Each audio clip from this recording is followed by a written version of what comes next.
So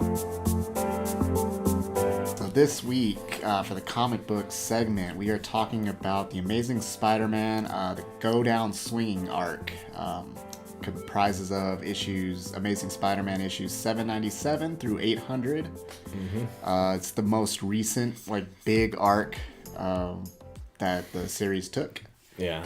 And let me say, it's quite epic. It's pretty awesome. Yeah, honestly, I enjoyed it a lot. I think that was a great read. For sure, man. So obviously, the whole thing, it revolves around Norman Osborn. Norman Osborn, the Green Goblin, is the main thing about it. So I guess a little backstory behind it. So previously, before a while, Peter Parker, he injected Norman Osborn with an antidote to the Green Goblin serum. So it basically reverted all of his thing. So he's been desperately trying to find a way to get his powers back, to become the Green Goblin again. So he does it. So, an issue or two before this starts, it reveals that he finds a way. He gets a part of the Carnage symbiote. And that's what happens. He adapts to he bonds with the Carnage symbiote, and that's what kind of triggers him to get his whole power back. And we have the birth of the Red Goblin. Man, what am I say? The design of him just looks so freaking cool. Sick, man. Yeah. So the whole story basically just kind of goes to where the Green Goblin, or the Red Goblin now, tells Peter if he comes back as Spider-Man again, he said he doesn't care about Peter Parker. Peter Parker is not a concern. Spider-Man is a concern. He finds out who Peter Parker is again, because at some point he forgets that Spider-Man is Parker. Yeah. So he learns it from J. Jonah Jameson.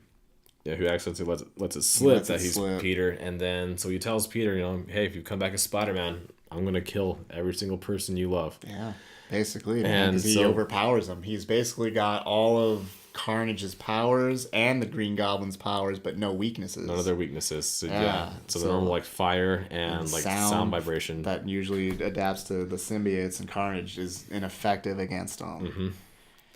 So yeah, man, dude, this series is so cool, man. Just talk about the the Red Goblin, just the design, man. He's got that elongated, so it's almost like the kind of the helmet of the Willem Dafoe version actually did from the movie, but it's all red and the car. It looks demonic a little bit. Yeah, it looks straight up demonic. It's kind of cool though because it fits the whole character of the Red Goblin, because he's very a demonic character. He's evil, twisted, no concern for other people. And you kind of you can see that just through the design of the character. The design, just looking at him, you can kind of get that feeling. And it just adapts the symbiote Carnage to all of his weapons. So the pumpkin bombs become encased in Carnage, the symbiote, and they fly themselves. They have a mind of their own, or it's his mind controls them. The glider.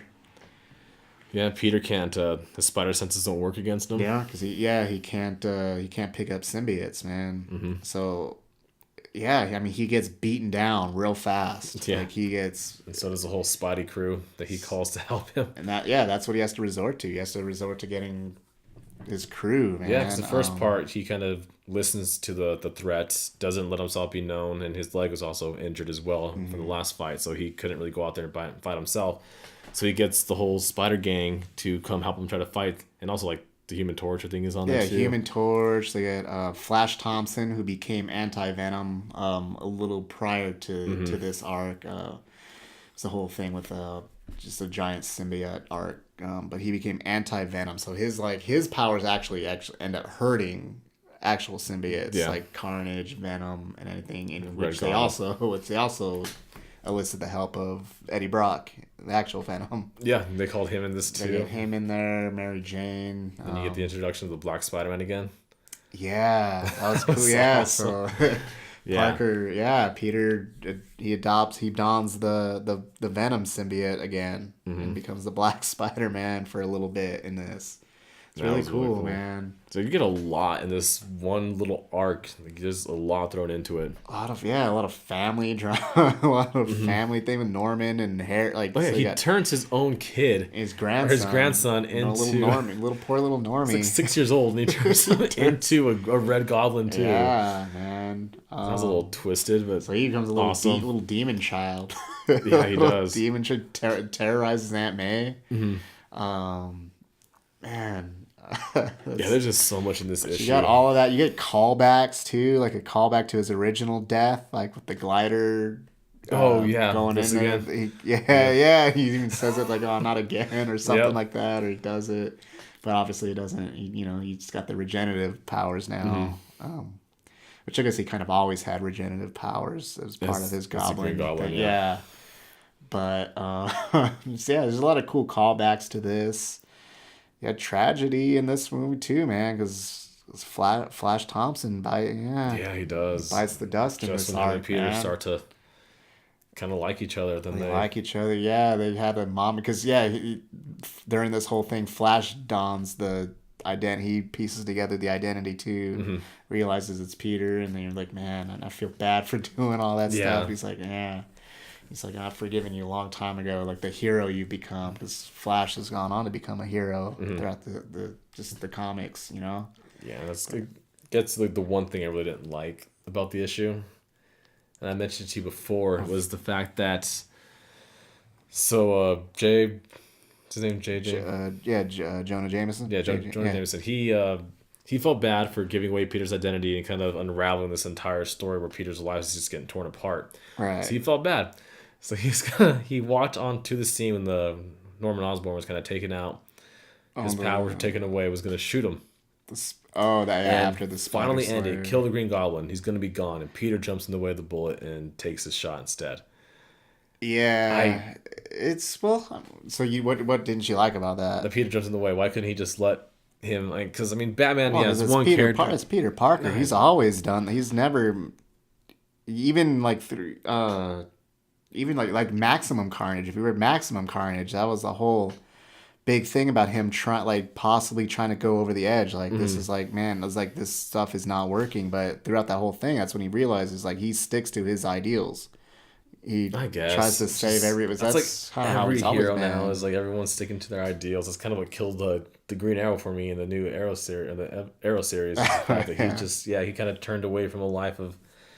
I don't want them to kill people, but. Yeah. If you can get rid of a threat like that and it not be in your hands, I guess he would feel it would be on his hands if he didn't try to save him. But I think it would be kind of a cool little ending, because I would rather see Flash Thompson live and Norman Osborn be killed. But I guess that would kind of take away a villain they can reuse in later issues. Yeah, so they obviously tried killing him in the past and didn't. And he just came back. So. But yeah, that's my so how do you think about it before that? How do you think about him actually beating him? Actually beating the Norman.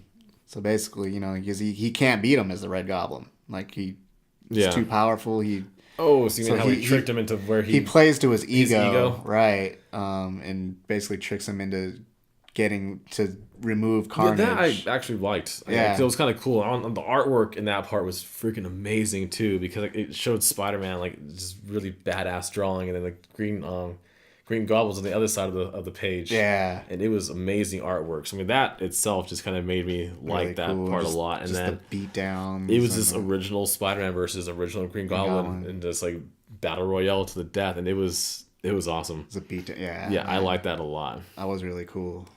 And then they try to get back together again, and then Peter used fire, I think, right? Yeah, he was able to finally to extinguish the Carnage, to keep him separate, and then he just binds. Yeah, because once the Green Goblin realized he couldn't beat Peter in a hand-to-hand, he tried. He went like, "Oh, screw it, I'm gonna get back." Try to get him back. But Peter stopped it, and then that's when the whole Jameson part comes in. He tries to shoot him. But, I like the ending. I like how he ended up beating him. Like I said, the artwork in that part was awesome. Yeah, dude. Kudos to that artist, because that was big time, drawing. Man. This was this is Dan Slott's man. He's been on Amazing Spider-Man for a long time writing this. This was his final arc. Doing it, man. It was amazing. So it was big time send off to him, man. It was really cool. I think you said Carnage was the only villain that I think he hasn't really gotten a chance to portray, to write. So it was kind of cool. I liked his version a lot. Bringing it in, yeah, man. I like the mixing of the Green Goblin and Carnage. So awesome. Yeah. It was really cool. Yeah, man. And that's it's obviously it's continued now going on. It's reverting down back to number ones again. Yeah. No. Well, we did get a cool arc out of this one though. We did, for sure. It was a good read. Yeah. But yeah, man. So go down swinging, man. If you guys really like Spider-Man, if you're following the comics, this is not. Yeah. If you just like Spider-Man stories and you want to see, if you enjoyed the Tobey Maguire Spider-Man's with the Green Goblin, this is an awesome read for that. Yeah, throwing in with all the symbiotes in there too. Yeah, man, definitely check this one out. Yeah, this is good. Please let us know what you guys think. If you have read it, man, let us know. Yeah, for sure, you guys. If you feel you miss anything, or if you guys want us to touch on something a little more, let us know in the comments section below. So next, we'll be talking about the video game Sonic Mania. And remember, hit that notification bell if you guys want to be updated for all the videos we upload. Yeah, and please follow us on Twitter @geekly_review. So like always, thanks for watching, guys. Yeah, see you guys.